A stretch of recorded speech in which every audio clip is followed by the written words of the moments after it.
a small video how to draw dragons and such. Better how to do, like, I'm going to show how to do eyes, head, shading, and how I draw and how many people draw. So I'm going to start with the head. What you want to do is, well, for anything when you're first starting the sketch, is do quick strokes that make up a medium kind of density. Like so. It's kind of light, like, rather than this. So they can easily be erased. And depending on what direction you want the dragon to be facing, say, be facing that way, you draw two guidelines.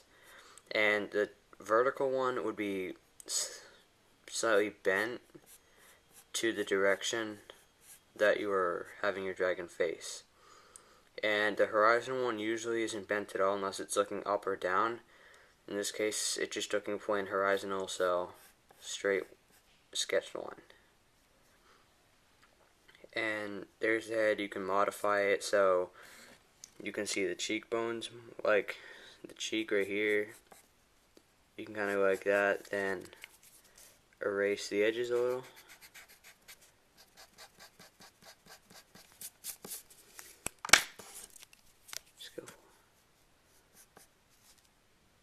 That's bad, just I'm doing a quick demonstration. Then for the eye, which I find many people like, is you can do either this way, which is kind of a roughly oval shape, or we can do what I personally like to do more, is a more square, rounded square eye shape. Then, like I said earlier on, you can go back and make the lines darker later. And a nice effect you can do with the eye is make it show emotion. For, say, for an angry-ish look or like a fierce look, you can make the eyelids curl in so it looks as if it's angry. Then from there, you draw the iris, and whoever you want the eyes to be, slit or circular. I'm going to do circular because it's easier. First, what you want to do is make glare. Say there is some light either up here, or here, here, or here, and you would do small glare bubbles within the eye. Then you make the people from that. So it would look like that. Very small, like, glares on the eye. Then say you want to do a more peaceful or neutral look, you could do this.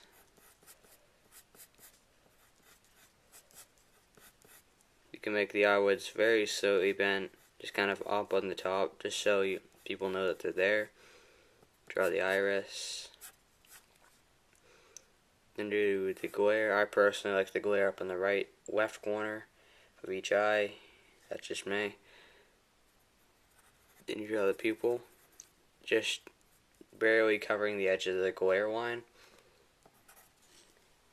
like that. May not look very good on camera, sorry for the bad quality. Then for shadow,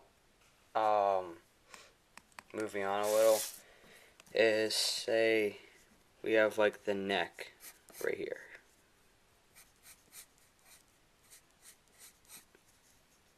Just kind of a rough neck. And depending where the light source is, if there's a light source like here, say just a rough sun, then that'd be more darker on the bottom. And what I recommend for this is, whether you color first or if it's just line art, I would color first before shadowing, because if you color over the shadow, it won't work as good. Always use colored pencils, never crayons for you small children. And what you want to do is very lightly, this grays. And if you're using a fine enough pencil,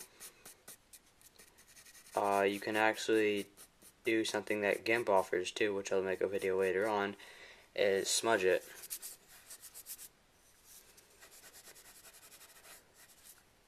So it looks better. For a horn, say, looks better, say just a simple horn. Do my own little design here. This is very quick, so I'm not going to do much detail on much of anything right now. So, white direction coming this way. You would very lightly just kind of graze the edge of the horn to create that. Smudging is optional. I think it makes it look a little better if you do it just right.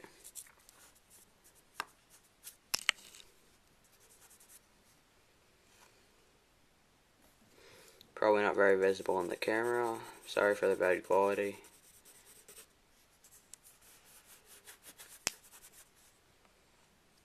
There. And yep. Just a couple pointers to point out. The best way to make the head is the way that I did. Just a rough circle, as kind of round of a circle as you can. What am I thinking? You can use like something like a flashlight or like a quarter or something to make the circles.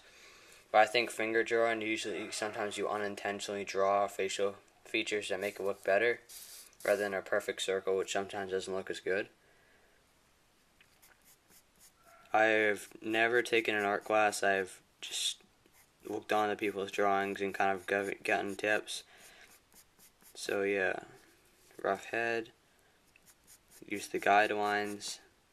And what the guidelines are for is the top two are for eye placement, and the bottom two are mainly for either other facial horns, or the mouth, or snout, or nose, whatever you want to call it. And a couple things for the mouth. Say, just make a rough snout right here. Curve down a little bit.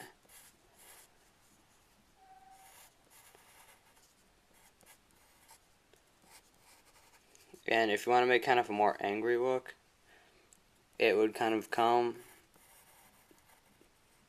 right there. Then you might want to make another wrinkle right there behind the actual mouth. Then no details, so I'd erase that.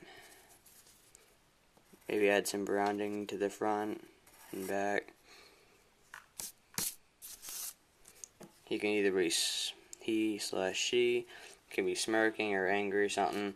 And however you draw the teeth, I personally do 2 large fangs in the front. That's my style. Then I'm going to do some large teeth. Some people just do slight triangles like that. And what I would usually do is make kind of a wave design and makes it face inward. Then yeah, you can. Some people shade the teeth. I personally don't, because I think that's too much detail, and not many people would be looking there for that kind of detail, shading the teeth. But like I said, back to shading a little bit more. At any part of the body, say there's like a leg here. It's gonna do a rough leg. If there's light coming this way, there'd be more shadowing towards this end.